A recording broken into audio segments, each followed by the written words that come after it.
लालकृष्ण आडवाणी को भारत रत्न दिया जाएगा। पीएम मोदी ने सोशल मीडिया पर यह ऐलान किया। 1998 से 2000 तक देश के गृह मंत्री रहे। गृह मंत्री रहते हुए वो 2002 से 2004 तक देश के उप प्रधानमंत्री भी रहे। 5 बार लोकसभा सांसद और 4 बार राज्यसभा सांसद भी लालकृष्ण आडवाणी रहे हैं। एक लंबा राजनीतिक सफर और इसमें कई पड़ाव, कई आयाम उन्होंने देखे हैं।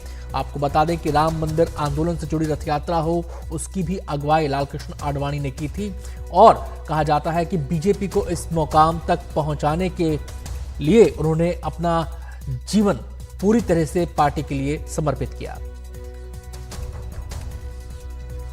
हम सीधे रुख करेंगे। केंद्रीय मंत्री अर्जुन राम मेघवाल हमारे साथ इस समय फोन लाइन पर मौजूद हैं। इस पुरस्कार की घोषणा होने के बाद अर्जुन राम जी, बहुत बहुत स्वागत है आपका एनडीटीवी पर। सवाल ये कि आडवाणी जी ने पूरा जीवन समर्पित किया देश के लिए, पार्टी के लिए, और आज उनकी ही मेहनत का नतीजा है जो लगातार वो आगे बढ़े, पार्टी इस मुकाम तक पहुंची और आज उनको भारत रत्न दिया जा रहा है। एक सम्मानित नेता को ये सम्मान, क्या कहना चाहेंगे आप? देखिए, 2009 से 14 के बीच में मैं जब एमपी था अपोजिशन साइड से, तो हमने माननीय लालकृष्ण आडवाणी जी से बहुत कुछ सीखा, जिसमें 2-3 चीजें हैं जो मैं आप यहाँ जिक्र करना चाहूंगा। एक है राजनीतिक सुचिता। जब हवाला केस में उन पर आरोप लगा तो उनका मैं संसद सदस्य से त्याग पत्र देता और जब तक मेरे पे आरोप रहेगा मैं संसद में नहीं आऊंगा, और जैसे आरोप हटेंगे तो ही मैं संसद में आऊंगा। ऐसी राजनीतिक सुचिता का उदाहरण ऐसे बहुत कम देखने को मिलते हैं हमारे पार्लियामेंट के इतिहास में। ऐसे लालकृष्ण आडवाणी जी, राम जन्म आंदोलन के प्रणेता ऐसे लालकृष्ण आडवाणी जी, हमने बहुत कुछ सीखा उनसे। 9 और 14 के बीच में तो प्रत्यक्ष रूप से, 14 और 19 के मध्य भी वो हमारे साथ लोकसभा में थे। उनसे बहुत कुछ सीखने को मिलता था। मेरे जैसे करोड़ों कार्यकर्ता आज इस निर्णय से, जिसमें लालकृष्ण आडवाणी जी को भारत रत्न दिया जा रहा है, इस निर्णय से प्रसन्न हैं और खुश भी हैं। जी, अगर हम पूरे एक भारत के सियासी, आजाद भारत के सियासी इतिहास पर नजर डालें तो आडवाणी जी का योगदान आप किस रूप में देखते हैं? देखिए, माननीय आडवाणी जी का योगदान, उन्होंने राजस्थान से प्रचार का जीवन शुरू किया। वो जन्म तो कराची हुआ उनका, लेकिन हमारे राजस्थान में प्रचारक से उन्होंने जीवन शुरू किया। फिर वो संसदीय इतिहास में अटल जी के साथ जुड़े और अटल जोड़ी भारतीय संसदीय इतिहास में ऐसी बहुत कम जोड़ियां बनी, उसमें से एक बहुत ही शानदार जोड़ी के रूप में उन्होंने संसदीय इतिहास को बहुत आगे बढ़ाया। जब उनकी किताब हम पढ़ते हैं माननीय लालकृष्ण आडवाणी जी की, तो उसमें वो कितना जिक्र करते हैं अटल जी का, आप कल्पना नहीं कर सकते। और कुछ ऐसे तथ्य भी वो उजागर करते हैं जो नए लोग राजनीति में आना चाहते हैं, कैसे एक राजनीतिक सुचिता, कैसे एक नैतिकता का पैमाना रख करके भी जीवन जिया जा सकता है, जीवन में आगे बढ़ा जा सकता है। ऐसी प्रेरणा अगर कहीं से मिलती है तो हमें माननीय लालकृष्ण आडवाणी जी से मिलती है। इसलिए मैं फिर कहता हूँ, इस निर्णय से मेरे जैसे करोड़ों कार्यकर्ता आज प्रसन्न हैं, आनंदित हैं।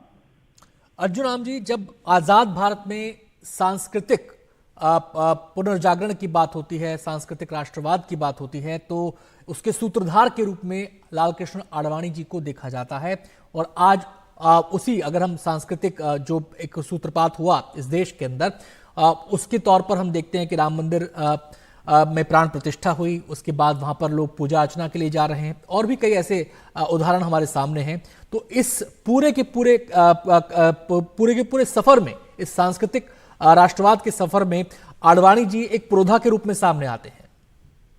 बिल्कुल आते हैं, और कई ऐसे राजनीतिक विश्लेषण करने वाले लोग हैं जो उनको कई बार रथ यात्री की उपाधि भी देते हैं। सोमनाथ से अयोध्या तक की उनकी यात्रा एक महत्वपूर्ण यात्रा का विषय रहता है, और उसके बाद वो भ्रष्टाचार के विरुद्ध भी एक यात्रा निकालते हैं। तो मैं, और धर्मनिरपेक्षता होती क्या है, सूडो सेकुलरिज्म, पूरे देश को वो समझाते हैं कि छद्म धर्मनिरपेक्षता, इस देश में कैसे पनपी, कैसे आ गई। धर्मनिरपेक्षता अलग चीज है, छद्म धर्मनिरपेक्षता, इसके बारे में जनता को हर समय हर जगह समझाते हैं और भ्रष्टाचार के विरुद्ध कैसे यंग जनरेशन को लड़ाई लड़नी है इसकी प्रेरणा देते हैं। और सांस्कृतिक राष्ट्रवाद जिसका आपने जिक्र किया, उसको कैसे जागरण करके भारतीय नागरिकों में इस राष्ट्र के प्रति प्रेम को भरने का जो भाव भरा, वो माननीय लाल कृष्ण आडवाणी जी ने भरा। इसलिए मैं फिर कहता हूं कि मेरे जैसे करोड़ों कार्यकर्ता आज इस निर्णय से, नरेंद्र मोदी जी के निर्णय से बहुत खुश हैं, प्रसन्न हैं। जी, अगर उनके पूरे सियासी सफर को देखें अर्जुन राम जी, तो अब दो पहलू और सामने निकल कर आते हैं कि हमने देखा कि अब दो चेहरे, त्रिमूर्ति का जिक्र बीजेपी में किया जाता था, उनमें मुरली मनोहर जोशी थे, अटल बिहारी वाजपेयी, इसके अलावा लाल कृष्ण आडवाणी। लेकिन जब बात आई राजनीतिक मानकों की तो उन्होंने एक और एग्जाम्पल सेट किया, क्योंकि जो एक सोच के साथ आप आगे बढ़ रहे थे, हिंदुत्व की सोच के साथ, तो एक प्रकार से कहा जाता था कि पॉलिटिकली लोग आपके साथ जुड़ना नहीं चाहते थे, गलत संदेश उसमें जाएगा, ये उनकी विचारधारा थी, ये उनकी सोच थी। जब उस समय चयन की जब बारी आई तो आडवाणी जी ने खुद को पीछे रखा और पार्टी को आगे रखा, वाजपेयी जी को आगे रखा और खुद पीछे हुए।